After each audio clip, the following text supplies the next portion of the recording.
Last week, we reviewed overachieving hitting lineups. This week, we're going to review overachieving pitching staffs here on the RotoWire Fantasy Baseball Podcast.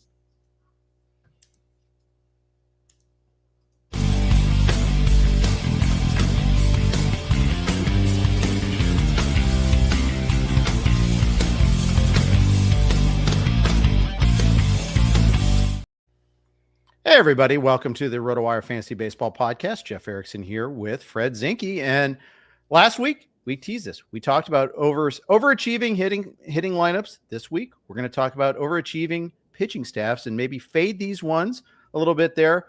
Fred, welcome. Before we do that, though, a couple news items. Starting off, Bryce Harper got plunked by a Spencer Strider fastball right on the right elbow, left the game immediately. I know x-rays were negative. X-rays aren't everything. What have you seen from Strider? I mean, from Harper. We can talk Strider too while we're at it. But what did you think about the Harper injury? Any hot takes from that? No, not really. I mean, I guess x-rays are negative, so we'll hope that it just turns out to be a bruise. It's poor timing for Harper owners because Harper's been fine this year, but not great. But he'd been really good lately. So in his past 10 games leading into tonight, he had hit 390. With a 996 OPS. So it was really just heating up. I think you and Scott talked about him a little bit and when you were talking about Philly's lineup on Sunday night, like this year overall, pretty meh. Like the 8 steals are a big help, but 8 homers, not great. And 267 batting average. So he could be a lot better than that. And like I said, he was heating up. So hopefully this elbow injury, like I said, is just a bruise and he's back pretty soon. But like you said, x-rays are negative the first day. Doesn't always tell the full tale. Hopefully in this case it did. And Strider, not great tonight. Didn't get through 5 innings. Only gave up 1 run, but 4 walks. It's just he just hasn't totally, like in the 2 starts since he came back, like hasn't really found his groove yet. It's almost like he's mortal and needs time to ramp up and get his command, just like any other pitcher coming back from Tommy John surgery. Yeah, he's done a little bit of everything. Like the first start against Washington, gave up too many runs, too many hits, a home run. That start was pretty poor, but at least he wasn't walking a lot of guys. But then tonight he was a little better, like 7 strikeouts. That's more Strider, like it's just the 4 walks. Were a problem. Without the 4 walks, he probably goes, if that's 1 walk or something, he probably goes another inning, and maybe we're having a different story about tonight. Yeah. Uncle Ted makes a good point. 8 homers, 8 stolen bases. That's close to a 30-30 pace for Harper if he stays healthy, obviously. Maybe you're expecting more power. I might have expected a little bit more power, but the stolen bases, he's already had more stolen bases than all of last year, and you're getting it from a first baseman. So yeah, the steals are good. It's just the batting average is his lowest in about 5 years, and he's played 53 games, so that 8 homers is actually more like a 22 homer pace, 23 homer pace. So, like it could be better. Like I said, he hasn't been bad, but he could be better. Yeah, exactly. Nick Kurtz went on the IL with a hip pointer for the Athletics. Yeah, all politics are local. This hurts me. I picked him up. Kurtz is coming off his best week, got hurt Saturday night, but had 4 homers in the week, had 9 RBI. I think he had 5 walks over the course of the week. He was really starting to see the ball a little bit better. You're starting to see how he could rake. This shuts down that momentum. That's the thing I always worry about when a prospect finally starts to show it. You get something like that just interrupts it. Then he has to kind of ramp back up. And we don't know how long he's going to be out yet, but this is a tough one for me. Yeah, for sure. I mean, take everything I said about Harper and put it on a bigger scale, right? Like Kurtz was hitting 208 8 days ago, and then had collected before he got hurt. He collected 7 hits, including 4 home runs in 5 games, and everything was coming up. Everything was starting to look like what managers were expecting when they spent a lot of fab on him. And now and unlike Harper, who's hopefully just day to day, Kurtz is now out for a little bit. So, like you said, it's frustrating.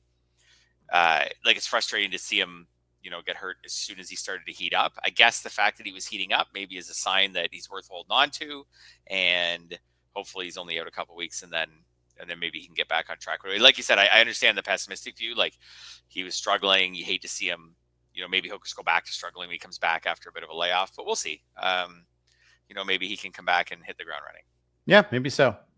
So I'm crossing fingers on that. Hopefully he comes back soon. It's a hitter, so it could be 10 days at least. So and it is backdated to Sunday because he got hurt Saturday night. So I don't know if he can come back Tuesday, but I think it's Wednesday he could come back. But we'll see. We'll see. I mean, it's a home stretch next week. You want to get him back pretty quickly. Let's hope that works out pretty well. Okay. Plenty of other news items. I invite you to go to rotowire.com, check out all of our latest news. Use YouTube 15 as your promo code, and you get 15% off any RotoWire product. Check out all of our breaking news. You check out our starting pitcher grid. Tie that to My Leagues, by the way. That's always what I recommend to everybody. Use the My Leagues tool, import your league, and then tie it to our prospect list, which just got updated last week by James Anderson. You can see who's available, who's taken in your leagues. So important to check that out. The projected starters grid, if you're looking for 2-start streamers, it's vital, especially the deeper leagues you're in. You can quickly see who's available. I really highly recommend it. So subscribe to RotoWire, use promo code YouTube15, get 15% off any RotoWire product. Today's topic of the day, overachieving and underachieving pitching staffs. Fred, why don't you define it, first of all, before we start launching into the team? Yeah, so not necessarily all the best and all the worst pitching staffs so far this year, although these are some of the better ones, some of the worst ones, but kind of looking at how pitching staffs are faring as far as overall ERA, overall whip in comparison to what we were expecting from them going into the season, so that we could take a look like we did with some of the lineups and offenses last week and look at some of these overachieving staffs and underachieving staffs and, where the gap comes from, and do we think that some of those gaps are sustainable? Okay, very good introduction of the topic. Let's start off with the New York Mets. Winners tonight, 6-4 over the White Sox. Tyler McGill, who probably didn't have a starting rotation job at the start of the season, got his 4th win. Going into the night, and I don't think this is updated, but going into the night, the team ERA for the Mets is a ridiculous 2.81. FIP ERA is 3.34. XFIP is 3.73. Hey, 3.73 would even be pretty decent. It wouldn't be that bad. We've seen a lot of other team ERAs that are a heck of a lot worse. Pitcher WAR is 8.3 according to Fangraphs, using the Fangraphs measure of pitcher WAR. They've been pitching well, period. I think that's the takeaway here, despite not having a single inning thrown by Sean Manaea, nor who's the other one that got hurt? Sorry, bad podcasting there, Jeff. But nor anything out of Frankie Montas. That's the other one I was thinking of there. Manaea is on the 60-day IL. I think he had a setback when he was on the IL. They've gotten great work out of Griffin Canning and David Peterson and Tyler McGill. Clay Holmes is a converted reliever who's pitched. I think a lot of people are on. I know a lot of people are on because he was a helium guy in drafts. And Kodai Senga has actually been an ace. After getting a slow start in spring training, he started behind. Not that he was pitching poorly, but they slowed him down a little bit at the start of spring training. Only made 2 starts all last year. It's been a really nice performance there. Good bullpen work for the most part lately, at least. But they've been overachieving a little bit. Yeah, absolutely. You mentioned that McGill started for them. So he's the only Mets starter with an ERA over 3. And his is 3.52. So still... and he's the one high strikeout guy. Like his K per 9 is 12.1. So he's the one high strikeout guy in the group, but he's actually the one who's given up the most runs. There is like a bit of a gap between like the Mets ERA and the Mets whip. Like the Mets ERA is now 2.78, which is really good. It's first in baseball, but the whip is which often does correlate a bit. The whip's actually middle of the pack, 14th in baseball. So you wonder, they do have some ground ball pitchers there, like Clay Holmes, that tend to trend towards, some higher whips. And then because they get the ground balls, maybe they don't give up quite as many runs, but so maybe they found their recipe for success, but it does seem like some of this is a little bit overachieving. Like when you look at David Peterson, a 128 whip, and a 2.79 ERA, that doesn't really feel. Kodai Senga for sure, a 124 whip and a 146 ERA. Right. So Griffin Canning, a 132 whip, that's not good, and a 2.88 ERA. So the Mets have been really, really good at stranding base runners and getting outs at key times. But I don't know if that's totally sustainable for them. So I feel like there's some regression here, and I also think that out of all these starters, there's not an ace in the bunch. There's a kind of an ace closer with Diaz, but there's not an ace, there's no pitcher here, even Senga, who's got the lowest ERA of the group. I would say Senga's he's overachieving. I don't even know if I count him as a number 2 in mixed leagues. Yeah. He's I fine. think He's good. He's solid. he's kind of a number 2, but you're right. He's 22.8 K percentage, but crazy walk percentage, 11.4 walk percentage. And that's actually kind of in line with what he did in his first season in the majors in 2023. I expected the strikeouts to be high, Way but higher. because they're 29% in 2023.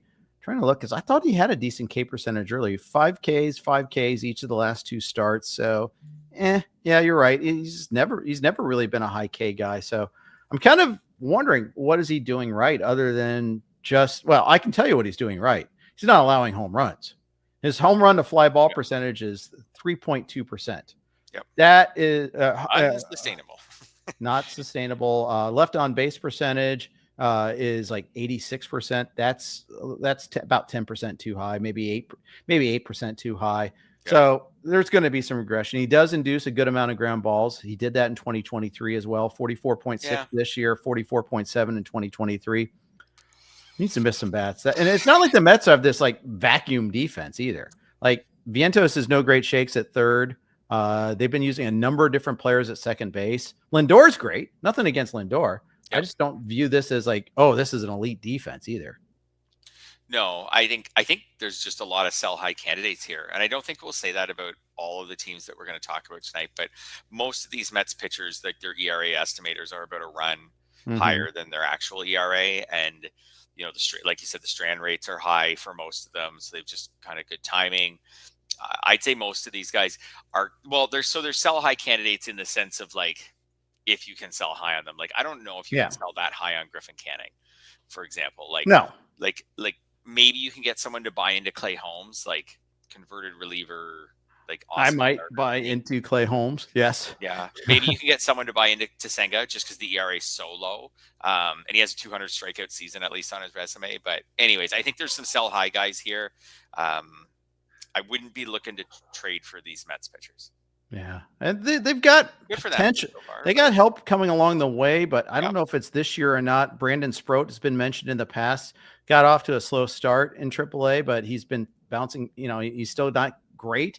But in fact, he's not great at all. 6.31 ERA. Jonah Tong is at AA. The fact is that he's at AA, and that's what makes me pump the brakes on expecting much out of Tong this season. He's still got another step to go. We know one thing about the Mets is they're going to get these 2 starters back. Plus they have Paul Blackburn too. Let's not forget about him. He's going to get a chance. He's going to get a look at some point this season as well. I think with AJ Minter out for the season, I'd expect the Mets to trade for another reliever at some point in time and strengthen that unit up, maybe a lefty if they can. But relievers are the one thing that you can add at the trade deadline relatively easily. And the Mets are going to, they've got an owner in a front office that's willing to do anything to win. So I think that they will do that. Yeah. And Manaea will probably make a big impact. Like this group isn't going to stay healthy forever. As one goes down, hopefully Manaea gets back and can make a big impact. Chad says that you can absolutely sell high on Canning. People were clamoring for this performance every time he showed a glimmer with the Angels. Everyone kept buying in. I'll raise my hand on that one. I did do that. I was excited when Atlanta acquired him in the Jorge Soler deal. I was just flummoxed that they DFA'd him for nothing. I don't understand why Atlanta did that even still, except for just maybe money because he's ARB eligible. But my goodness, I think that's penny wise, pound foolish. But then again, they're owned by Liberty Media, so who knows? Maybe that's why they did that. Next team on our list, the Kansas City Royals. And we're already starting to see some attrition here. That they, at one point they were far and away leading baseball in innings pitched by their starting pitching staff. And I don't know if that's going to continue. I don't know I haven't checked that stat recently, but Cole Reagan's on the IL right now. Seth Lugo on the IL. I think the Lugo one was kind of tough. It's not like he's like a hard thrower type that, did this. He's on the IL. And it wasn't an arm injury with Lugo either, if I recall correctly. But their formula has been starters go deep because they're not a big high scoring team. They're built for that ballpark. They're built for run suppression. You lop off the top. One of the top with Reagan's, and then Lugo is a solid guy, but I think Chris Bubich is their next best pitcher at this point in time. Yep. You got Waka. Lorenzen's okay. Wasn't good the other day. Noah Cameron we'll see tomorrow against Hunter Green. I'm interested to see what happens there. Cameron's been good. He's been very good so far in 3 starts. You don't think, quite. It's not like he throws so slow it won't break a pane of glass. We're not talking Bob Tewksbury here, the lefty version of that. But he's not a hard throw. He's not a big strikeout guy, but it's been working for him so far. Yeah, I like this staff. Like, I think the Royals can stay up near the ERA leaders all season. So Lugo and Reagans aren't expected to be out for a really long time. We'll see where it all goes, but like you said, like not arm injuries, and they're not supposed to be really long term. Reagan's been pretty unlucky actually. Like he has a 72-13 strikeout to walk ratio, and he's only given up 4 home runs, and has a 4.53 ERA to show for it. Like there's a ton of room for Reagans to be a lot better than that. I still see Reagans as a fantasy ace, like once he gets back. So Reagans I think is great. Lugo I think is really solid. Like as in like I think he's underrated. He's too. So overrated. He's underrated. Yeah, me too. I think Michael Wacha's really solid. Yeah. Bubic will regress, but he'll regress to still be really good. Like he's not going to have a 1.45 ERA, but he could have an ERA in the 2s or say low 3s. And then Wacha's just a really nice innings eater at the back. Like he's nothing special, but as a 5th starter. Lorenzen, you mean? Yeah, sorry, Lorenzen. Yeah. And he could be replaced by Cameron at some point, although, just the way injuries go, they'll probably just need Lorenzen to just be the 5th starter. But again, there's lots of teams out there who would love to have a guy who averages about 5 innings a start and has an ERA in the low 4s, like just as your 5th starter. And then when you look at the bullpen, they've got a guy with 14 saves and an ERA under 2 in Carlos Estevez, and they've got a guy with 13 holds and an ERA under 2 in Lucas Erceg. So they've got a closer right now who's doing fine, and they've got a setup man who could easily step in if they ever needed him to. I forget the status of Hunter Harvey. I know he's out, or is he back? I haven't kept enough track of Hunter Harvey, but he's another guy who I feel like could make still out. Like he's another guy. I haven't kept track of his status just because he's kind of off the fantasy radar.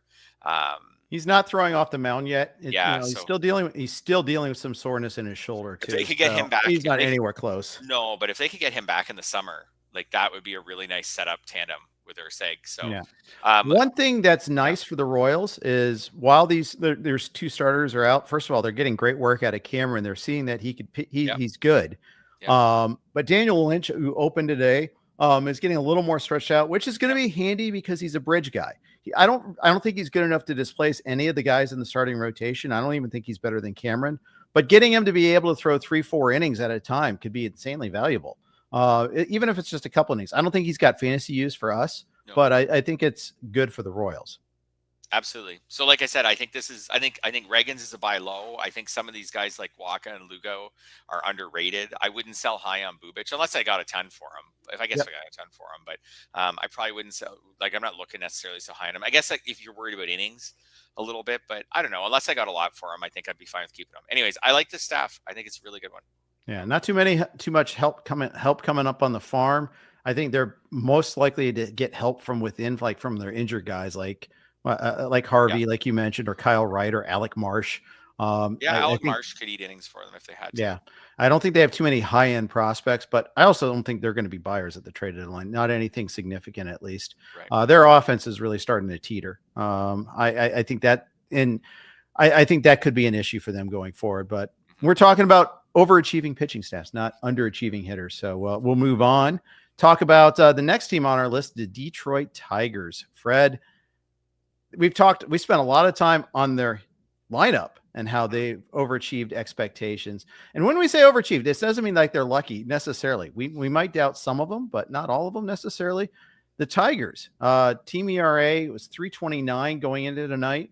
FIP ERA 3.71, xFIP 3.73. Pitch in a great ballpark. That certainly is nice. They've got like Casey Mize has had his moments. Right now, they got Olsen on the IL. That's a tough loss for them, but I don't think it's going to be a long-term loss.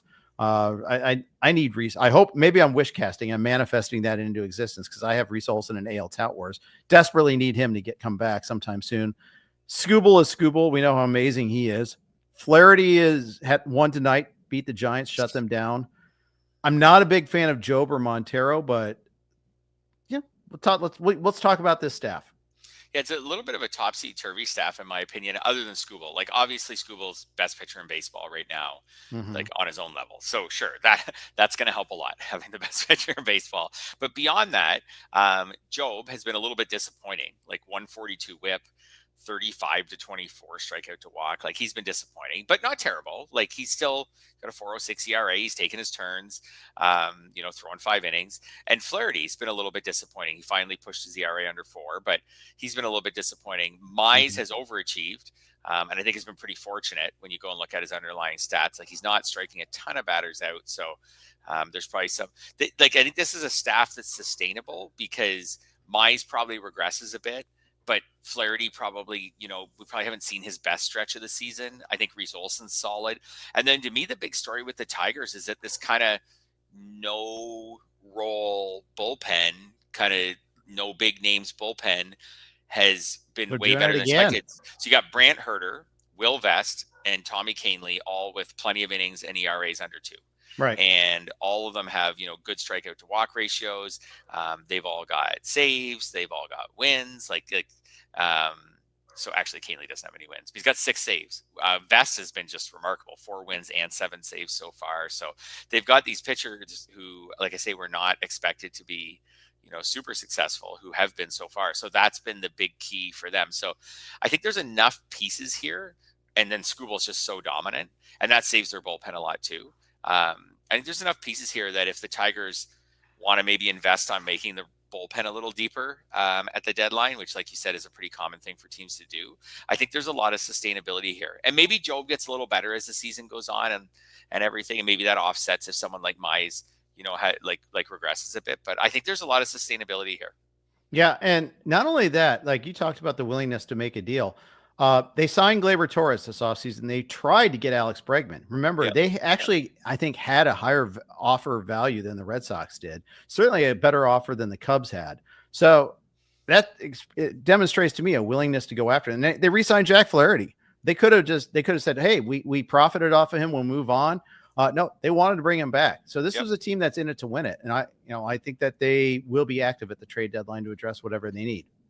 Yeah, absolutely. If there was one, I think if I was going to give like a fantasy takeaway bit from the staff, I'd probably try to sell high on Mize. I've written that up at one point this year. His strand rate's 89%, which if he had enough innings to qualify would be second in baseball. I think there's something there with Mize where you can use the fact of like he was such an elite prospect, drafted so high, and now he's like finally figured it out. But truthfully, when you look at his underlying numbers, like he's more like solid than really good. So if you can get someone, look at it, like I say, like a former elite prospect, 2.45 ERA, 101 WHIP, pitching on a good team, and get a lot for him, that whip's it might hook me in.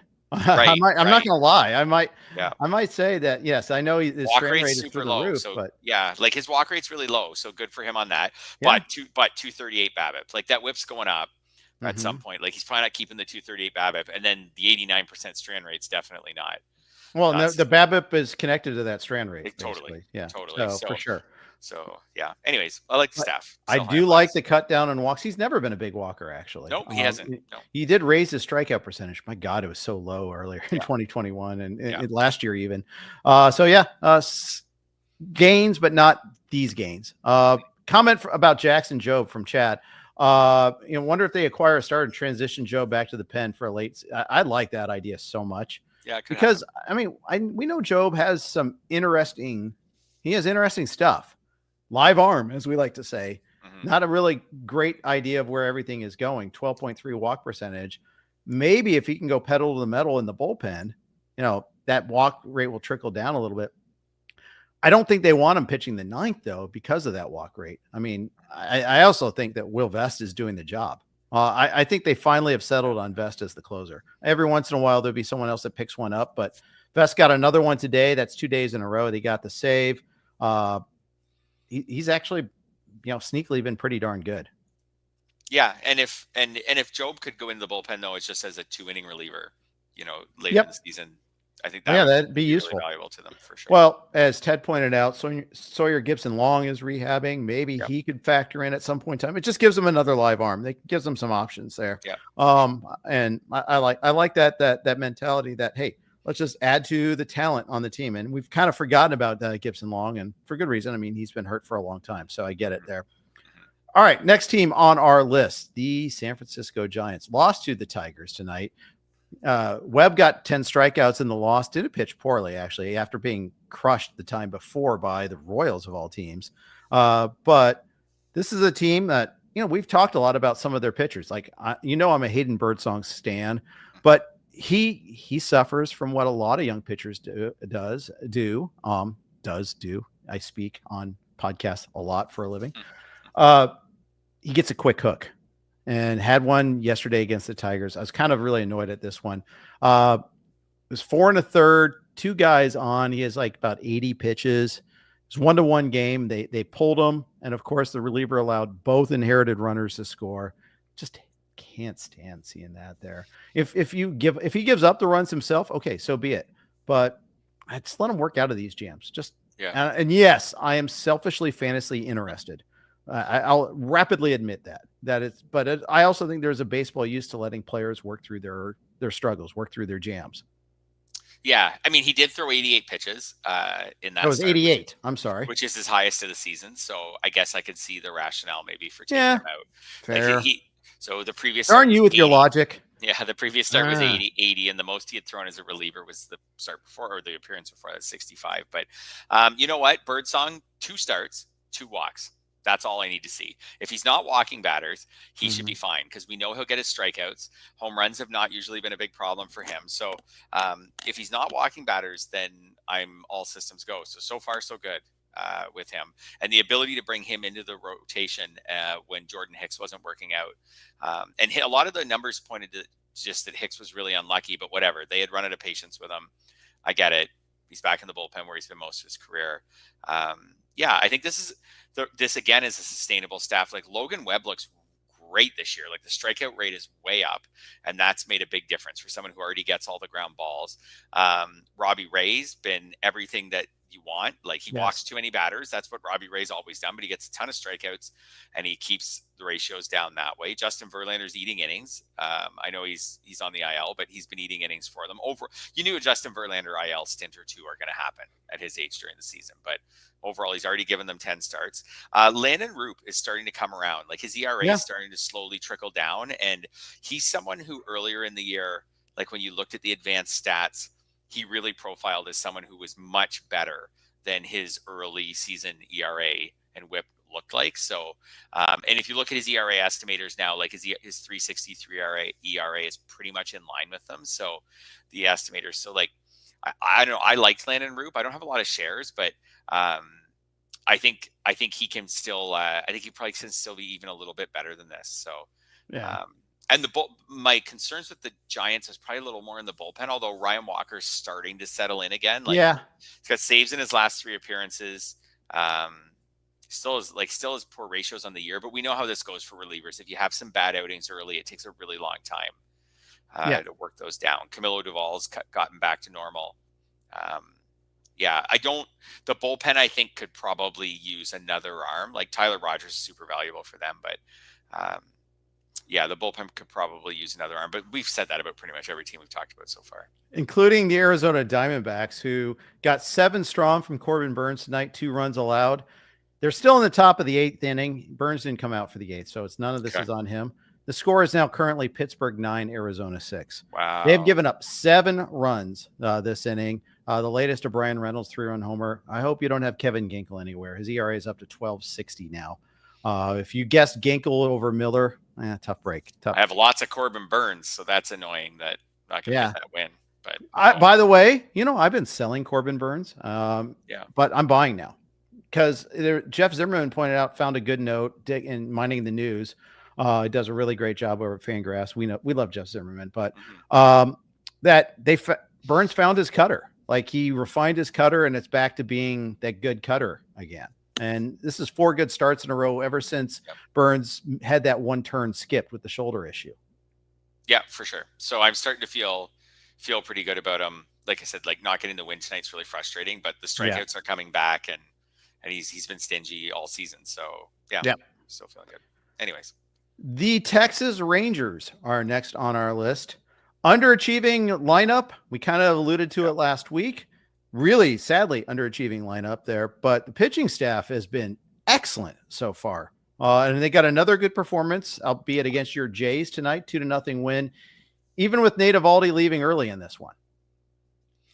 Yeah, Nate Eovaldi's been amazing for them this year. Like the starting pitching. So when I look at this, like Jacob deGrom, I think this is sustainable. Like he's having a great year. I mean, there's some things like he doesn't strike out batters the way he used to. I think that what he's doing is mostly sustainable. Obviously, the concern all summer is going to be like, can he stay off the IL? Like, how many innings can we really get from Jacob deGrom? Like, can he really throw like 150 innings? We'll see. Eovaldi can. I think he threw 170 last year, so he's been one of the best fantasy finds this year. Tyler Mahle's been amazing. I think he's pitching way over his head. If you just look at the underlying numbers, like he really is like an average pitcher who's pitched like an ace so far. He's an easy sell high, although I think in leagues with a lot of smart owners, you're not able to sell high on him. So maybe you just ride it out, but he would be an easy sell high. Obviously, no one loves Patrick Corbin, but he's done okay so far. 3.75 ERA, 129 WHIP.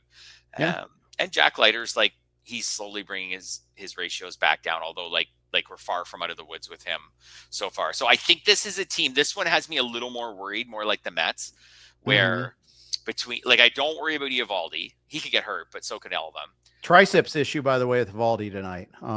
There you go. So he left after 2 innings. Yeah. Okay. They said it's precautionary. Okay. They don't expect him to miss any time. Okay. And I'm still worried as heck. Yeah, for sure. Especially because I have Eovaldi, of course, in the main event. So get one guy going, get another guy with a setback. It's just the way we roll. Yeah, this one feels a little more, like I said, like the Mets, actually even more so. Like, okay, so now we got Eovaldi concerns. I always going to have deGrom concerns over the durability. I've got Mahle concerns. I can't depend on Corbin and Leiter. Kumar Rocker wasn't it. Like we'll see if he gets his rehab's in AAA now. Yeah. They debunked a report that they're considering using him at the back end of the bullpen when he comes back. We'll see about that. I mean, I think a guy like Rocker, you use him as long as possible as a starter until he shows he can't hack it, because it's so hard to develop good starters. Oh, yeah, absolutely. So you got to keep him on that track if you can. And then speaking of the back end of the bullpen, like that's my other concern with Texas. So their ERA among relievers is 17th. Like their bullpen ERA is 17th in baseball. So like average-ish. And the names look like a team that should have an ERA that's 17th. So I don't love the sustainability of this staff. Like I think the offense in Texas that we talked about last week needs to pick it up, because I think there's some regression coming for the pitching staff. Yeah. I think so too. Robert Garcia got another save tonight. Yeah, probably should start. I picked him up in a couple of leagues because he got the save on Sunday when Luke Jackson pitched like the 6th.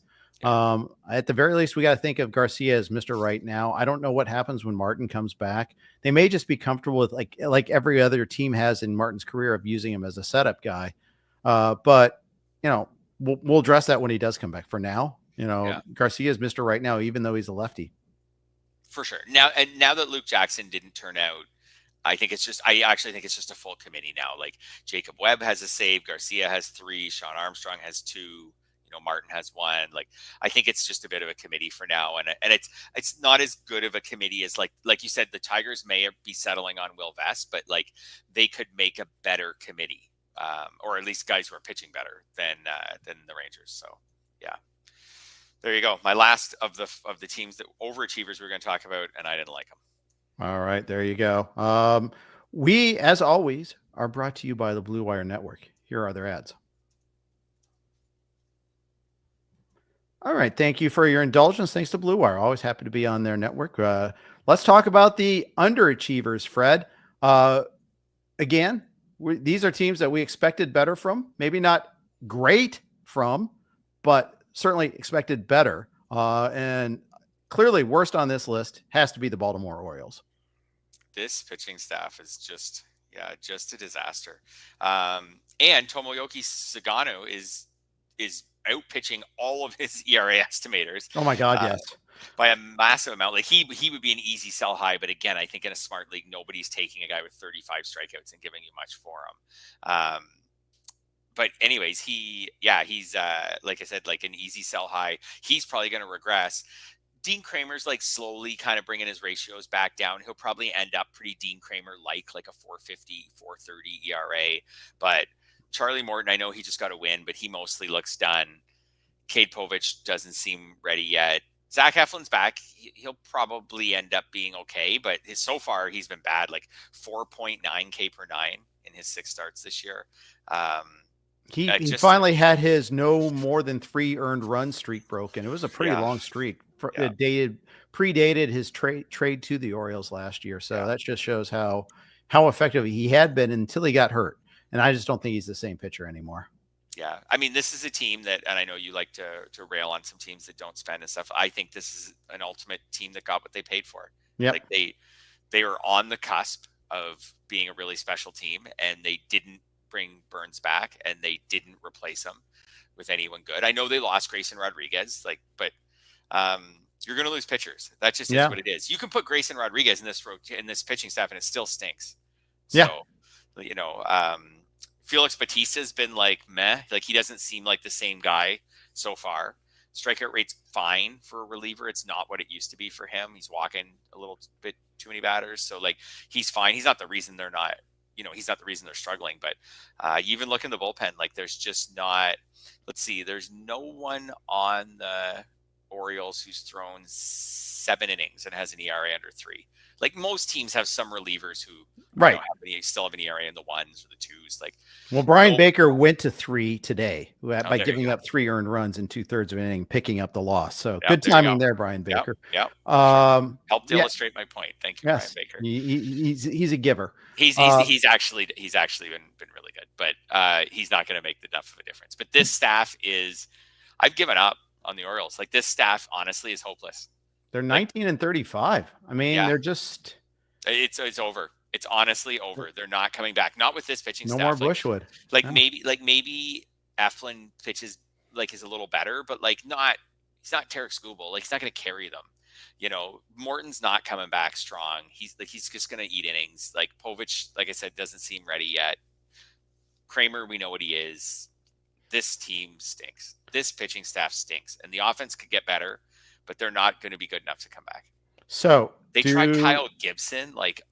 He's gone. He's gone. I know, but he ate 4 starts for them. 16.78 ERA. Because talk about getting what you paid for. Yeah, exactly. Well, that was just a freely available, anybody could grab him sort of guy. And sure enough, and that's because the Charlie Morton experiment wasn't working out so well. Morton actually has gotten a little bit better since moving to the bullpen. He's back in the rotation now. Yeah. Chad brings up, does someone trade for Sagano? And we talked about how the estimators suggest, winter is coming for him at some point in time. Just statistically, let alone from a standpoint of being able to be durable to last throughout the season, just from the from the expectation that, that typically players coming over from Japan are in the 6-man rotation. So they might be a little overworked. And I think that might be the case here. Eflin will almost certainly be dealt. Nick Whalen and I on the Sirius XM show today, we're trying to go through teams that might be sellers at the trade deadline. There's just not that many pitching arms. We need more teams to drop off the pace. Well, yeah. And teams with some pitching arms. Because often when they drop off the pace, it's because they don't have any pitching arms. But the Orioles need to find, I can't believe, I don't want to get off on too much of a tangent here, but I can't believe the Orioles were so bad for so long to get so many high draft picks. And then they were really good, not World Series good, but really good for 1 year and pretty good the next year. And now they're bad again. Yeah. That is so much suffering for 1 good year and 1 pretty good year. And this pitching staff needs a massive overhaul. So sure, if you want to trade Eflin, if you want to trade Sagano, whatever, but I don't know, maybe you want to hang on, and if any of these guys, maybe you want to hang on to some guys like Sagano because you need pitchers next year, because I don't think the Orioles are planning to be bad. Right. Oh, and the funny thing is, like Gunnar Henderson, I think they plan on this being a 1-year blip. Yeah. Well, we talked about the offense being underachieving last week. I mean, there's some of that is they're going to come around a little bit. They're going to get Kowser and Westberg back fairly soon, and I think that's going to make a difference. Yeah. So we'll see. But they can't overcome this pitching staff, not to go on a run like they need to get back in the race. I think you're probably right. I think they'll be better, but not they're not going to do the photo image, the reverse photo image of of their start, let alone better than that, just because they have to do that just to get to 500. Yeah. Then they have to do better than that to get above it. So we'll see. Yeah. Like you look at the staff and you're just like, can you win 10 games in a row with these guys? Absolutely not. I think it's ironic that punching bag Trevor Rogers has thrown their best start recently. And when he was called up to be the extra man in the doubleheader, got sent down for his efforts, but that's required actually. But I wouldn't be surprised if they give him a chance just to say, hey, look, we knew what we were doing. But we'll see about that. But might as well at this point in time. It's better than trotting out, vetted guys already. The Miami Marlins. Sandy Alcantara has obviously been a huge, massive disappointment. Max Meyer was brilliant early on, had that amazing start against the Reds. And since then, he's been kind of not good. Wasn't that great tonight. There was some just horrendous defense behind him tonight against the Padres. So, just keep that in mind with the appropriate grain of salt. But the Marlins were the thing that we think about the Marlins is that they have this good young pitching talent, and it just hasn't really worked the way that we had hoped for. Yeah, and I thought about not labeling them as disappointing because maybe they were never supposed to be good. But like you said, like they do have some rotation talent, and Yuri Perez will be back at some point in the summer. Could be a big deal for them. But like you said, Alcantara has been so incredibly bad. Like there was a debate before the season about whether he'd be like really good again right away or just okay. He's neither. He's at an 8.04 ERA. So, and like you say, Max Meyer was a bit of a flash in the pan. I still got potential for Meyer, like 63 to 17 strikeout to walk is excellent. So there's still some potential there. But Meyer was staked to a 6-0 lead tonight. Didn't make it through the fourth inning. He didn't strike out a single batter. Yeah, so maybe he's hitting a bit of a wall, or teams are starting to figure him out a bit. Cal Quantrill's just there to eat innings, but he's not even doing a good job of that with an ERA over 6.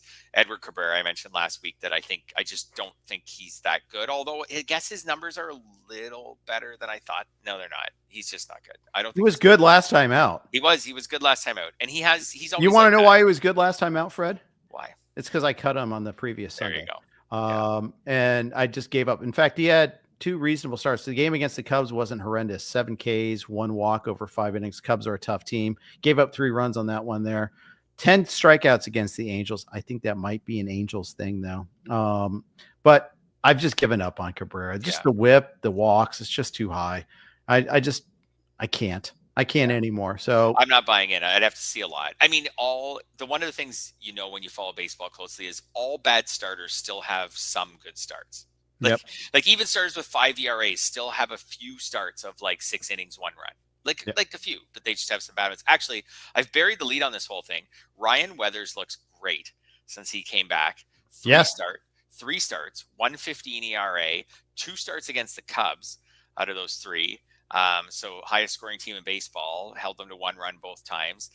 He looks like their best pitcher right now. And there's some, for people listening who's still playing like Yahoo leagues and things like that, like he's still available in some of the shallower leagues. And I think he's a guy to add. Like he's their one glimmer of hope. But I know I mentioned this last week when we were talking about the Marlins that I just would have never seen it coming a year ago that the Marlins would be really bad because their pitching's bad. The hitting's not good, but it's not that bad. It's not horrific. It's not say like White Sox bad. Something like 20th in baseball in runs scored. It's not paste eater bad. If you're 20th in baseball and runs scored, which like the Rangers are worse than that, but because they're pitching, they have an okay record. Like I thought the Marlins could have maybe been a bit like that. They're not, and their bullpen's brutal. But we saw that part coming. Weathers is throwing harder than last year. Great, yes, everything is good. I just wrote him up actually I wrote him up for a couple days ago for a 2-start article for this week, and then I'm writing him up again for another one. All right, about his long-term potential. Everything about Weathers looks really good. All right. Do you like anyone in their bullpen? Nope. Okay. Not really. Anthony Bender's no, forget it. No. And they don't provide enough leads anyways. So Jesus Tinoco, no, thank you. He's got 4 saves. He's the only guy on the team with more than 2. No. And this team probably goes from bad to worse at the trade deadline. Devin Williams just completed a save. It wasn't because he's taken over. It's only because Weaver's pitched the 2 previous days. So he wasn't available. Carlos Rodon is pitching better lately. Yeah, it was not great today. But he gave up 2 runs, but then finished it off at least. Carlos Rodon was brilliant. Again, he's having a year. He's having a real good year there. Yeah. All right, moving on to the next team. We teased it earlier, the Diamondbacks, who found a way to blow a 6-2 lead in the 8th inning and wall in 1 inning. Now, it wasn't the starting pitching that was the problem. There was the bullpen. But they're trailing 9-6 in the 9th now after leading 6-2. Actually, after leading 6-0. Burns gave up a 2-run homer earlier on to Henry Davis, but he went 7 strong. Can't really blame him for this one there. But the Diamondbacks pitching fell apart at the end of the season last year. And Fred, I know they have some positive things going on. I like Brandon Pfaadt a little bit. Ryan Nelson pitched well yesterday, and I'd like to see him get an extended chance. Yep. But this is a staff, and especially a bullpen I don't trust. I don't trust Torey Lovallo, to be honest. I think his bullpen's melt down on the regular. The bullpen stinks. The bullpen's a huge part of the problem here. Like, I'd say the rotation is like a little disappointing. Like, Merrill Kelly's exceeded expectations. Yeah, he's been good. And Corbin Burns has his ERAs in the 2s. Like, he's actually met or exceeded expectations. I know he missed a couple starts. We can get into like fantasy and like the strikeout rate stuff, but as far as just the Diamondbacks and winning games are concerned, they signed Corbin Burns. His ERAs in the 2s. He's good. Like you said, Pfaadt's been fine. Zach Gallen has been disappointing. I told you before the season, I thought he could have a good year. He's got to stop walking so many batters. He's got to face New York teams more. He's only good against New York teams. He's had 3 good starts all year, and they're all against the Yankees and Mets. If Ryan Nelson, as you said, could maybe solidify a spot that Eduardo Rodriguez has struggled mightily, ERA is 7.05. But to me, the rotation is like it's kind of there. Like, Gallen could be better. Like, the rest of it's okay. Maybe they get Ryan Nelson in instead of Rodriguez or something. The bullpen is a mess. They really need Justin Martinez to, like, he's back from injury. He didn't look good his first time back. They need him to get into form and maybe anchor it, or they need to go out and hit the trade market hard. But I have a feeling if they don't get this bullpen sorted out, that they're going to miss the playoffs. Yep.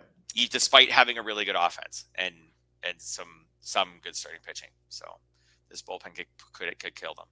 Yeah, it could. It could. Yeah. It already has, really. Yeah. I mean, they're 4th in the NL West already, as it is. And this is a great division. You can't afford to be giving up 6-0 leads to the Pirates, for crying out loud. That's just not a playoff team. So the Texas Rangers are wasting great pitching. The Arizona Diamondbacks are wasting great hitting. Absolutely. Again, just like they did last year when they led baseball in runs scored and didn't make the playoffs. And it's not that, and people think that Chase Field is like this exquisite hitter's park. It's not, since the humidor. It's just a good lineup. Yep. But man, it's horrific pitching yet again, and we're seeing it tonight. Yep. Hate to slag them because I kind of like a lot of things about that team, but man, the pitching's just been rough. Yeah. The Los Angeles Dodgers got a good outing, mostly good outing out of Dustin May tonight. 9 strikeouts. He's been adding the strikeouts lately. Beat the Guardians. Gave up 1 3-run homer, and that obviously giving up a 3-run homer is never good. But they've had so many problems. It's not all injury based. There's been some underachievement, but I think the biggest storyline is they thought they had like injury proof depth, and the universe said, "Ha, let me show you real injuries." Yeah, and it really has been so much injury based. Like Yamamoto's been awesome. Dustin May's been fine. Everything else is terrible. Well, Sasaki being really bad even before he was hurt, that's a big problem. Yeah. Landon Knack hasn't been able to help when he's had his turns. Tony Gonsolin hasn't been anything good since he came back, like 4.68 ERA, 144 whip. But then losing Glass now after 5 starts, he wasn't even good in the 5 starts, but losing him after 5 starts, and Blake Snell, and I don't need to rub this in on you because I know you have a lot of shares, 2 starts, 9 innings thrown. Yeah. And we're almost in June. Like, that one is a killer. Clayton Kershaw just came back. He does not look like he can still be, in my opinion, he does not look like he can still be a major league starter. He was okay in those 2 innings against the Mets before the rain delay. Okay. So I'm going to hold out a little. Yeah, I'll hold off for now. It's Clayton Kershaw. There's no doubt about knowing how to pitch there, right? Yeah. It's just, can he be durable enough to get you 5? For like 15 starts, maybe. Yeah, maybe. See. Bullpen's been okay. Not Dodger like, really. But no, they've been hurt there too. Yeah, like Tanner Tanner Scott's been fine. Like fine. He's got 10 He's had a saves. couple of hiccups lately. Yep. Absolutely. Yeah. Ben Kasparius has been good. Vesia hasn't been as good. It's been just okay. Yeah, for sure. One, He does have a. Oh no, it's Tanner Scott who has the 26-2 strikeout to walk. Like he should really probably be better than he has. Kirby Yates is, I believe, on the IL right now, and before that had some meltdowns. Yates, Phillips, Kopech, Trinan, Enriquez, Gratterall, all on the IL. Trinan 60-day IL too. That's a tough one there. There's totally a scenario where the Dodgers just get all of these guys back in like August, and kind of what they're counting on. Yeah, absolutely. It'll probably happen. But from a fantasy perspective and a real life perspective, like this was a team that even with the injuries was supposed to have like at least a top 10 ERA, not a bottom. I'm going to give you a name to just think about for about a month from now. Okay. Emmett Sheehan. Just started his rehab assignment at the Arizona Complex League yesterday. Only threw 2 innings. It's going to be a while. But he showed some signs before getting hurt last year. I think he probably pitches like the last month or 2 of the season. We'll see if they have the need for him in the rotation, or if they have enough healthy people by then. But he could be someone interesting. Okay, there you go. That's a great name to remember. All right, let's move on.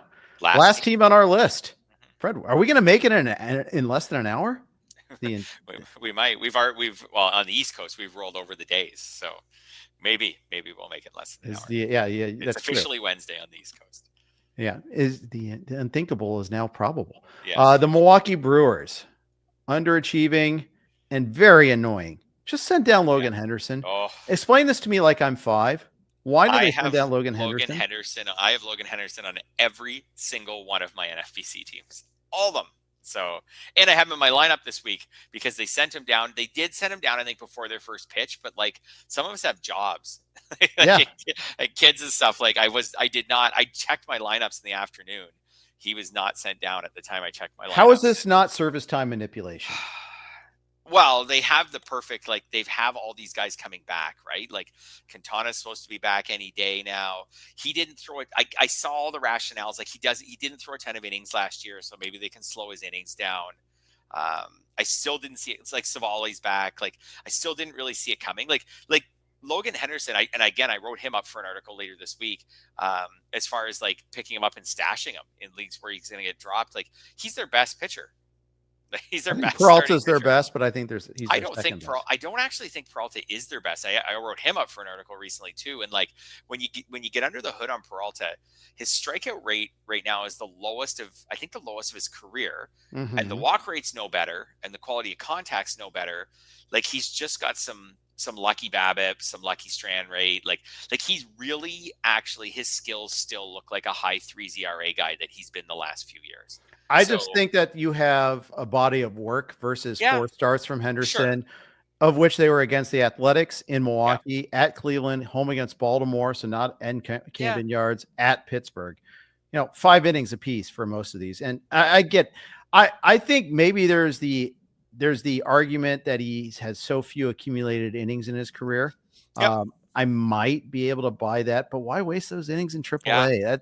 That's the counter argument. And the argument too is like I think it was 6 tonight, going into tonight, 6.5 games out in the division, something like 3 or 4 games out of the wild card. Like this isn't the Brewers team that's ahead of everybody the last couple of years in the Central, and can afford to do this. Like, and the reason I put the Brewers on the list is I think we all think of the Brewers as a team that figures out pitching. They're a little bit of like the NL version of the Rays. Like they figure out ways to get the most out of their pitching. And so far this year, that has not been the case. Even in the bullpen, like the ERAs in the bullpen are mostly Abner Uribe has a 171, but in general, the ERAs in the bullpen are meh. So they got Quinn Priester. They weren't able to make anything out of him. Yeah. This Brewers pitching staff is gross. Like, and I don't mean the cool young kids way of saying gross. Like it is me in my late 40s kind of gross. Like I am not excited about when you take Logan Henderson out of it. I am not excited about this pitching staff. Like look at Savale, Quintana, like not exciting at all. Priester, like not exciting at all. Yeah. I mean, I Henderson think, may have had injury issues in the past. He's not injured yeah, now, so I can't yeah, you can't use that as a reason. You if you're yeah. unless you're giving up on the season, which they might be, they very well might be, but Maybe they could be that kind of small market team that pivots early and makes some trades and starts loading up for next year for sure. They've had some good runs. I see them kind of like the Diamondbacks. Like, I don't think there's enough pitching here, even with their track record. I don't think there's enough pitching here for them to make the playoffs. I see them like the Marlins manipulating Max Meyer and screwing him up Yeah, somehow. yeah, That's what I see. yeah, Very annoyed at them right now. yeah. But Tobias Myers was bad Was and then got sent down. was There's a about to question name after him. Yeah. Tobias Myers going into the year was like the exact prototype of the Brewers, like Yep. a guy who's not that good, but somehow Milwaukee finds a way for him to have like a low 3 ERA, and they just Jose Quintana is such a Brewer too, though. I mean, such a Brewer. sign him to a minor league deal. Hopefully, he Yeah. can turn in slightly better than league average starting pitching innings. And he not has. miss a ton of bats. Yeah. He's not their problem. Chad Patrick's he's Mr. Brewer this year. 2.97 ERA. Yeah. People have barely heard of him. Yeah, it's the bullpen hasn't been good enough. I don't know. They just haven't this year. It hasn't worked out. We were probably due for this from the Brewers because they did win a lot more games than everyone expected. In some recent seasons. They did walk off the Red Sox tonight. Grand slam by Yelich, and they tied the game in the 9th and then walked them off in the 10th. Chapman with the blown save. You hate to see it.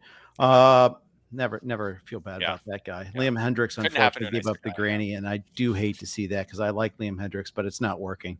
It's just not working. For sure. Yeah. But Savali's back. Savali is such a Brewer too. Such a Brewer. Like I'm telling you, that these guys are also and Nestor Cortez, when he eventually, that one hurt them a lot. Like, he made 2 starts, I think it was, and then ended up on the 60-day IL. Like, he was supposed to be like kind of their number 3 starter or something like that. So that one hurt them a lot. They just have had like Cortez hurt, Myers hurt, never really got going. Savale hurt. I know they're running out of time though, and they don't have a lot of high up. There's no upside in these arms. Like, I just look at the staff, and again, I don't know if this is a team that can rattle off an 8-game winning streak or something. Yeah, I think you're probably right about that one there. They are, with that win tonight, they are at 500 though. They've won 3 in a row. Yeah. So in our face, 6.5 out in the. I could see them selling. They're a forward-thinking organization. I could see them selling at the deadline at 500. I kind of could too. I mean, they let Adames walk. They didn't replace him with anything really. Yeah. They didn't add anything of note in the free agent market. So I mean, your point holds. The other thing about for the Brewers is the NL is where most of the top teams are this year. So if you're thinking, you know what, if we squeak in, like maybe, like that's more to me this year, that's more of an American League theory. If I could squeak in, then maybe, because I feel like a lot of the AL teams aren't like total, like the Tigers, come on, like great story. Hopefully they can keep this going. But like in the NL, the Dodgers, the Phillies, you know what I mean? Like the Mets, the Cubs are a wagon offensively. Absolutely. Yeah. Like, so if you're the Brewers and you're 500 and you're thinking maybe we could squeak in, oh yeah, okay, you could squeak in, and then look at the teams you're going to have to play. Like, do you really have the roster to pull off 2 or 3 upsets? I think they sell this year. Yeah, well, and their formula is always just get into the playoffs, cash your check, and go home. They don't. Yeah, for sure. They're not in it to win it. That's my problem. Yeah, for sure. Yeah. For sure. Yeah. All right. On that happy note, we're going to close today's show. Thanks everybody for joining us. Appreciate everybody who was in the stream. Great comments tonight. Coming up tomorrow, we got James Anderson, the Prospect Podcast. Thanks for listening to RotoWire. Go get that RotoWire subscription. YouTube 15 is your promo code. Get 15% off any RotoWire product. Thanks for listening. Take care.